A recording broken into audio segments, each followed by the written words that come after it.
Et salut à tous, c'est Raphaël pour Talk for Phone au Mobile World Congress 2014.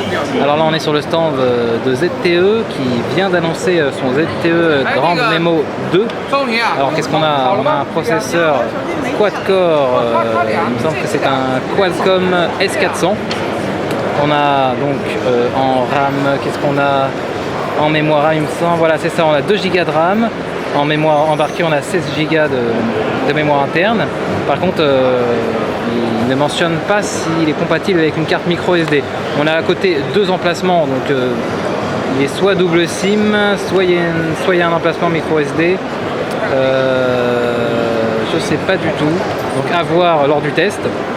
Sinon, on remarque à l'arrière qu'on a un revêtement très très beau, une sorte de Kevlar blanc.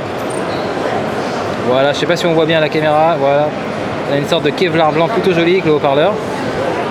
Un appareil photo à l'arrière de 13 mégapixels et un appareil photo avant de 5 mégapixels. Donc qui prend des plutôt bonnes photos en appareil photo frontal. Sinon, on a également une batterie de 3200 mAh. L'écran, c'est un écran de 6 pouces HD. Et on retrouve bien sûr d'installer comme version d'Android, on va aller vérifier ça, on retrouve, et ça c'est un bon point, parce qu'il me semble qu'il embarque directement, nativement, une version d'Android KitKat. D'ailleurs on remarque dans les paramètres que c'est beaucoup quand même inspiré de Windows Phone, des icônes carrées et de couleurs flashy, ça fait très Windows Phone. Alors on va dans les paramètres qui ont un petit peu changé, vous voyez qu'il y a un système d'onglets, les paramètres sans fil, les paramètres classiques et les paramètres complémentaires avec à propos du téléphone, etc. Et là on retrouve effectivement voilà, une version 4.4.2, donc ce téléphone est à jour nativement, donc c'est un très bon point.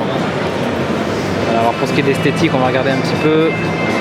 À gauche on a les boutons de volume, derrière donc le flash et l'appareil photo, le jack 3.5 au-dessus. On remarque qu'il est quand même plutôt fin avec le port USB en bas. Il est très fin et il est vraiment joli. Voilà, donc c'était un rapide aperçu du ZTE Grand Memo 2 au Mobile World Congress 2014. A bientôt.